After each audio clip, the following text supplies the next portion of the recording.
Professor Asif Nazrul, একটি কথা বারবার বলা হচ্ছে যে আসলে এই সরকারের মেয়াদকাল কতটা হবে বা কতটা সময় পরবর্তী রাষ্ট্রীয় নির্বাচনে, জাতীয় নির্বাচনের জন্য লাগবে, সেই ব্যাপারে কি কোনো ভাবনা রয়েছে কিনা? আমরা জানি যে প্রফেসর আসিফ নজরুলের উপস্থিতিতেই মানে মহামান্য রাষ্ট্রপতির কাছে অনেকবার রাজনৈতিক দলগুলি যখন গিয়েছে, মহামান্য রাষ্ট্রপতি এবং সেনাপ্রধানের উপস্থিতিতে আপনাদের মতামত চাওয়া হয়েছে। সেক্ষেত্রে আপনি মানে এটাকে আসলে কিভাবে দেখছেন যে এই সরকারটার আসলে কতখানি সময় পাওয়া উচিত বা সময় দেওয়া উচিত? সেটা আমি আপনাকে ফ্র্যাঙ্কলি বলি, সত্যিকার অর্থে এই সরকারের মেয়াদ নিয়ে কোনো আলোচনাই হয় নাই।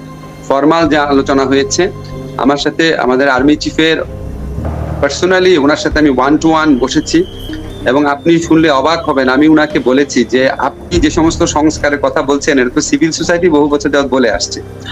আমার খুবই এনকারেজিং লেগেছে, মানে উনার সাথে মিটিং এর পর উনি আপনার বলছে যে এই সংস্কার করতে হবে, এই যেটা আমরা বলি, ঠিক আছে, পুলিশের, বিচার বিভাগের, মানে সব আমাদের মতোই প্রত্যাশা। ওনাদের কিছু অ্যাক্সেস করেছে, ভয়ঙ্কর মানবতা বিরোধী মানে মানবাধিকার লঙ্ঘনকারী কাজ করেছে, মানুষ খুব ক্ষুব্ধ হয়েছে, উনি তার জন্য ক্ষমা চেয়েছেন এবং উনি নিজেই বলেছেন পুলিশের এই সমস্ত সদস্য যারা আছে তাদের বিরুদ্ধে প্রশাসনিক এবং আইনি ব্যবস্থা নেওয়া হবে। আপনারা এখনকার পুলিশ ইনশাআল্লাহ ডিফারেন্ট পুলিশ হবে, তাদের কাছে যে বলেন এই পুলিশ অফিসার বা এই আমাদের বিরুদ্ধে এই করেছিল, এই নেতা, এই পাতি নেতা আমাদের বিরুদ্ধে এই করেছিল, সেখানে আপনারা বিচার পান কিনা একটু দেখেন, একটু ধৈর্য ধরেন আর কোনোভাবেই সম্পত্তি নাশ করবেন না। এটা আমরা একটা নতুন বাংলাদেশ অর্জন করেছি, এই বাংলাদেশের সবকিছু জনগণের হবে।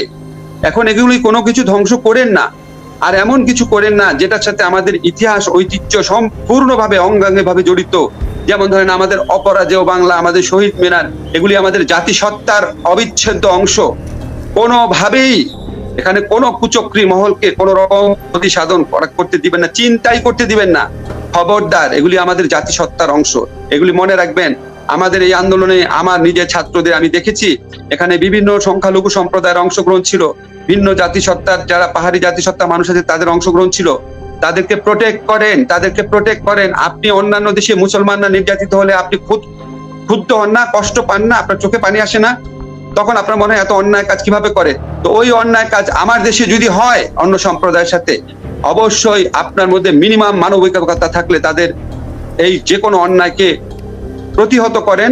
সংখ্যালঘু সম্প্রদায় যারা আছে, জাতিগত হোক ধর্মীয় হোক, তাদেরকে রক্ষা করেন, তাদের যে উপাসনালয় আছে রক্ষা করেন। খালেদা, আমি কিছু আপনাকে ভালো সাইনও বলতে পারি, আমরা কিছু ফুটেজ দেখেছি, ছাত্ররা সড়ক নিয়ন্ত্রণ করছে, এটা আপনারা অনেকে জানেন, অত্যন্ত ভালোভাবে করছে। অনেক ছাত্র আছে মন্দির প্যাগোডা পাহারা দিচ্ছে। আপনি কি আমাকে প্রশ্ন করেছেন যে অধ্যাপক ডক্টর ইউনূসের নেতৃত্বে যে সরকার হবে সেটার পরবর্তী কাজ কি? সেটা জি, প্রায়োরিটি কি এবং কখন থেকে কাজ শুরু করা যাবে বলে?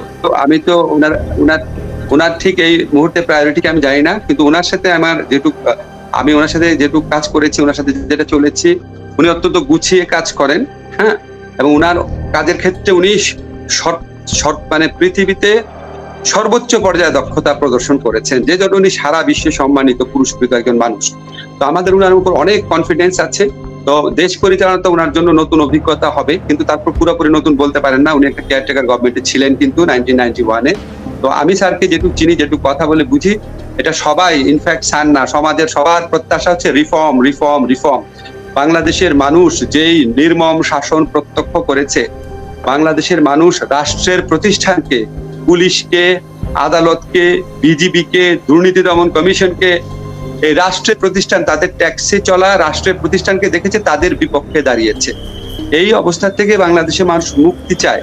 মিথ্যা এবং বল প্রয়োগের মাধ্যমে, প্রহসনের নির্বাচনের মাধ্যমে বছরের পর বছর ক্ষমতায় থেকে যেই সম্পদ লুটপাট করা হয়েছে, বিদেশে টাকা পয়সা পাচার করা হয়েছে, গুম করা হয়েছে, মানুষকে হত্যা করা হয়েছে, এগুলির মানুষ অবসান চায়। এখানে আপনার মানে কোনো মানুষে মানে আপনি যদি বাংলাদেশকে ভালোবাসেন, এখানে কোনো বিরোধের জায়গা নাই। এবং এই লক্ষ্যে কি কি রিফর্ম হবে, অনেকে ভাবতে পারেন যে এটা খুব কঠিন কোনো কাজ, কিন্তু আমার ব্যক্তিগত অভিমত কি, রিফর্মের চিন্তা তো আমরা বহু আগে থেকেই করেছি। 1991-এ 3 দলের সংস্কারের রূপরেখা আছে। এরপর আমরা বিভিন্ন সময় নাগরিক যে কমিটিগুলো আছে, সংগঠনগুলো থেকে রিফর্মের কথা বলা হয়েছে, মানে মুখস্থর মতো একদম ঠিকই করতে হবে। তখন মনে হয় যে এটা আমাদের জন্য ওভারডিউ।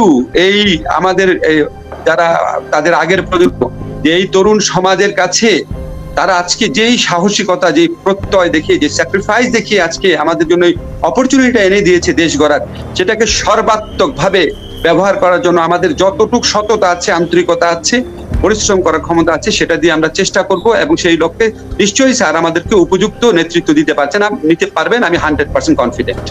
কিন্তু এই লক্ষ্যে এখানে সমস্যাটা হচ্ছে কি, দেখেন, একটা প্রত্যাশা থাকবে, রাজনৈতিক দলগুলো আছে, রাজনৈতিক দলের বিপুল সংখ্যক সমর্থক আছে, এই আন্দোলনের পিছনে কিন্তু সমস্ত রাজনৈতিক দলের কর্মীদের অংশগ্রহণ আছে, যদিও বিএনপি বা অন্যান্য দল সরাসরি জয়েন করেছে ঘোষণা দিয়ে পরে, কিন্তু তাদের কিন্তু কর্মীদের ইন্ডিভিজুয়ালি, কালেকটিভলি তাদের বিপুল অংশগ্রহণ আছে। আমার প্রত্যক্ষ অভিজ্ঞতা আমি যেরকম দেখেছি, তো সবারই তো প্রত্যাশা আছে, রাজনৈতিক দলের সবসময় প্রত্যাশা থাকবে একটা দ্রুত নির্বাচন হোক, আমরা যদি পাবলিক ম্যান্ডেট পাই ক্ষমতা আসবো। আবার সংস্কারকামী মানুষের প্রত্যাশা থাকবে যে কিছু সংস্কার করে দেওয়া হোক, কারণ আমরা তো আওয়ামী লীগের বদলে আরেক একটা অত্যাচারী শাসন চাই না, আমরা এটার অবসান চাই, এই প্রত্যাশা তো সব মানুষের মনে আছে। দুইটার মধ্যে কম্বিনেশন করে ডেফিনেটলি একদম এসেনশিয়াল, আমার ব্যক্তিগত মত, এসেনশিয়াল যে রিফর্ম গুলো আছে হয়তো সেটা করে সেটা মানে অবাধ সুষ্ঠু নির্বাচনের কাজ এবং এসেনশিয়াল অন্যান্য সেক্টরের রিফর্মের কাজ একসাথে চলবে। রিফর্মের মধ্যে তো নির্বাচন প্রক্রিয়া পরে, আপনি জানেন সবচেয়ে ভয়াবহ অবস্থা এখানে। তো সব ধরনের রিফর্মের কাজই চলবে, যেটা খুব এসেনশিয়াল, যেটা করতেই হবে, না হলে সুষ্ঠু নির্বাচনের ফলাফল বেহাত হয়ে যাবে, এরকম চিন্তা যখন থাকবে সেই রিফর্মগুলোর কথা চিন্তা করা হবে।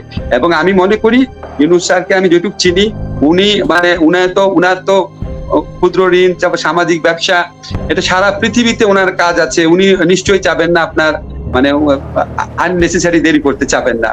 মানে আমার মনে হয় এখানে যারা আছে তাদের সবারই হচ্ছে যে নির্বাচিত প্রতিনিধিদের কাছে ক্ষমতা ফিরিয়ে দেওয়া, বা তার আগে এসেনশিয়াল কিছু সংস্কার করা, যেটা আবার নির্বাচিত প্রতিনিধিরা এসে আবার আপনার মানে সেই কাজগুলা করতে না পারে, যেটার বিরুদ্ধে আমাদের তরুণ সমাজ রুখে দাঁড়িয়েছিল। প্রফেসর আসিফ নজরুল, গত 2 দিনের আইন শৃঙ্খলা পরিস্থিতিতে দর্শকরা মানে অনেক দর্শক আমাদের সাথে যুক্ত আছেন। প্রফেসর আসিফ নজরুল কি আছেন আমাদের সঙ্গে? মানে জি প্রফেসর আসিফ নজরুল, গত অনেক দর্শক আমাদের সাথে এই মুহূর্তে লাইভ যুক্ত আছেন, প্রায় 15,000-এর মতো দর্শক আমাদের সাথে যুক্ত আছেন।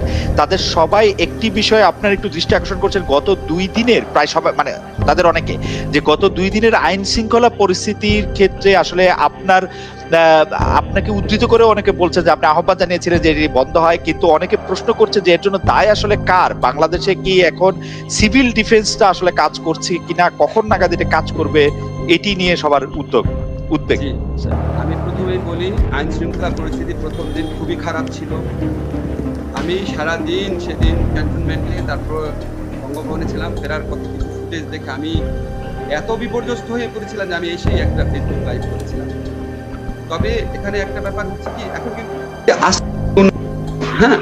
এখন আমি যেটুকু আমি চিফের সাথে কথা বললাম, ওনাকে আমার খুব আন্তরিক লেগেছে, কিন্তু উনি আমাকে বললো কি, দেখেন আমার যে সেনাবাহিনী আছে, ও তো আইন শৃঙ্খলা কাজ রক্ষার কাজে, ও তো প্রশিক্ষণ প্রাপ্ত না, পুলিশকে ছাড়া তো কাজ করা যাবে না। এখন জনগণ পুলিশের উপর মানে ব্যাপক হারে নির্বিচারে তাদের রাগ প্রয়োগ করতে গিয়ে অনেক আপনার খুবই অনাকাঙ্ক্ষিত ঘটনা ঘটেছে। আমাদের পুলিশ বাহিনীর সদস্য অনেকে নিহত হয়েছেন, ওনাদের মধ্যে একটা প্যানিক ছড়িয়ে পড়েছে, এটা তো আপনি অস্বীকার করতে পারেন না। আমি যারা আন্দোলনকামী ছাত্র জনতা আছে তাদেরকে বলি, দেখেন ভাই, আমি তো গত 15-17 বছর যাবৎ নানাভাবে নিগৃহীত হয়েছি। 4 রাত এই বাসার থেকে পালিয়েছিলাম, এই আন্দোলনের আগে রাত্রেবেলা পালিয়েছিলাম।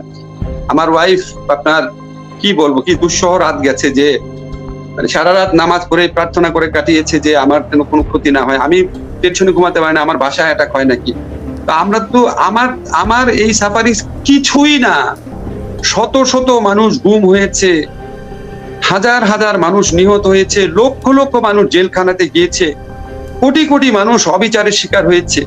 এই পরিস্থিতিটা যারা তৈরি করেছে, এই পরিস্থিতিটা গত 15 বছর যাবৎ বাংলাদেশকে যারা নরক রাজ্য তৈরি করেছে, আমাদের পুলিশ বাহিনীকে জনগণের কাছে এই ঘৃণিত বাহিনী বানিয়ে দিয়েছে, আমাদের আদালত ব্যবস্থার উপর জনগণের আস্থা যারা উঠিয়ে দিয়েছে এগুলি করে, এটার প্রাথমিক প্রধান দায় হচ্ছে তাদের।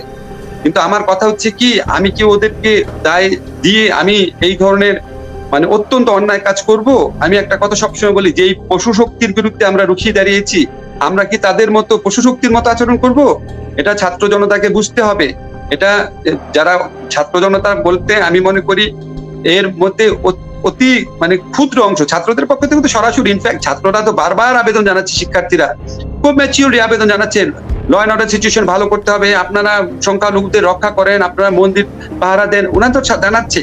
কিন্তু আমি বললাম পেরিফেরিতে যদি অন্য কোনো শিক্ষার্থীও থাকে, সাধারণ জনগণ থাকে, বা যারা বিশৃঙ্খলা সৃষ্টিকারী, হয়তো ক্ষুব্ধ মানুষ বিভিন্ন কারণে, মানে ইনফ্লেশনের কারণে জীবন যাপন করতে পারছে না, জীবিকা নাই, ভুয়া মামলাতে পালিয়ে আছে,